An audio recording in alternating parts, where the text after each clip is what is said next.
Hello दोस्तों, आप सभी को खुशामदीद कहते हैं आपके अपने इस प्यारे से चैनल सेम अकेडमी पर। तो आज हम आपके लिए लेकर आए हैं क्लास 9th की फ़िज़िक्स का वीडियो नंबर 8, जिसमें हम बात करेंगे about the standard of time. दोस्तों स्टार्ट करते हैं हमारा आज का टॉपिक। और इससे पहले अगर आपने मेरा यूट्यूब चैनल अभी तक सब्सक्राइब नहीं किया तो वो भी सब्सक्राइब कर लें।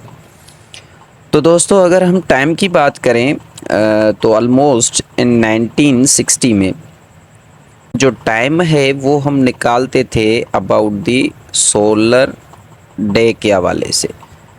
मतलब जो हमारा दिन होता है उसके हवाले से हम जो है टाइम को भी मैयर करते थे इन 1960 में।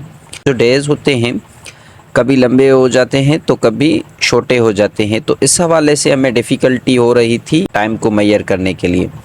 तो इन 1967 हमने सेकंड को, जो कि हमारा ऐसा यूनिट होता है टाइम का, उसे हमने रीडिफाइन किया। और उसे हमने रीडिफाइन किया थ्रू दी एटॉमिक क्लॉक।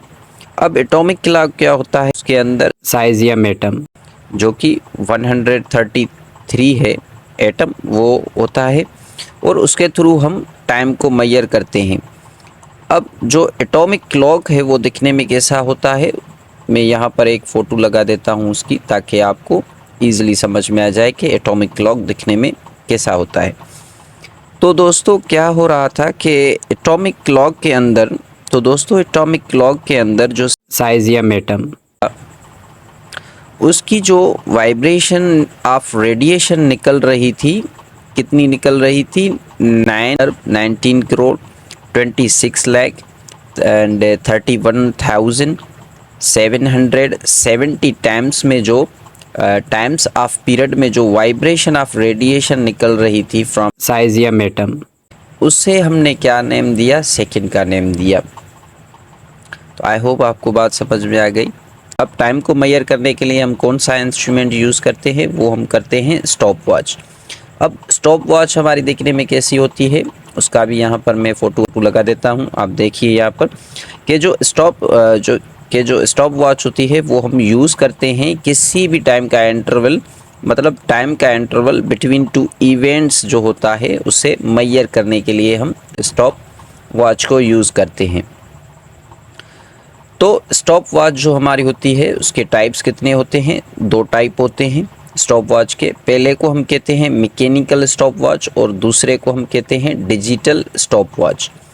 अब स्टॉप वॉच जो है हमारी वो यूज़ कैसे होती है, तो दोस्तों स्टॉप वॉच के यहाँ फ़ोटो पर अगर आप देख लें तो स्टॉप वॉच के ऊपर जो है ये है, इसे हम कहते हैं नॉब।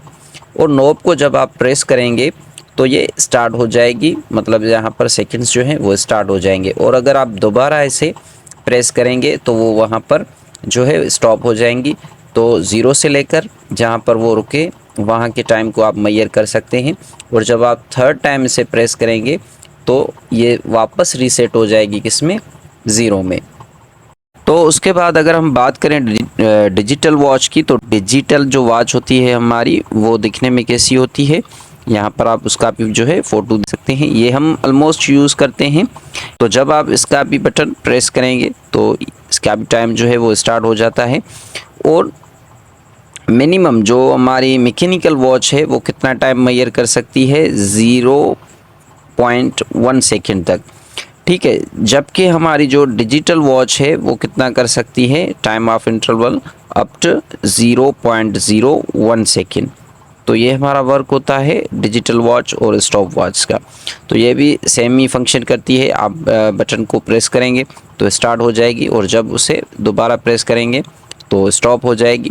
और फिर से अगर आप करेंगे बटन को प्रेस करेंगे तो ये रीसेट हो जाएगी। और आजकल हमारी मोबाइल्स में भी ये जो है डिजिटल स्टॉप वॉच जो है वो अवेलेबल होती है।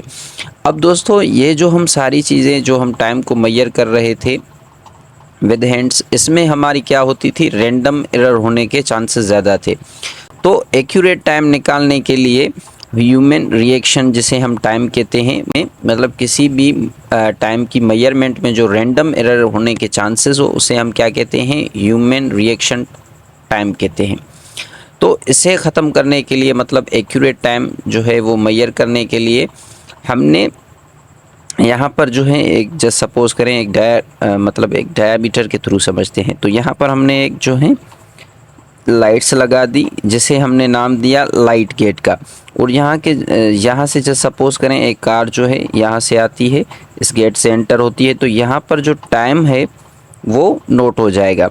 अब यहाँ से जाकर इस गेट से जब एग्जैक्ट करेगी, जब इस गेट से गुजर कर यहाँ पर आ जाएगी, तो यहाँ पर भी टाइम जो है वो ऑटोमेटिकली नोट हो जाएगा। तो इससे क्या होता है कि टाइम में एरर की जो चांसेस हैं वो बहुत ही कम हो जाती हैं और हमें एक्यूरेट टाइम मेजरमेंट मिल जाती है।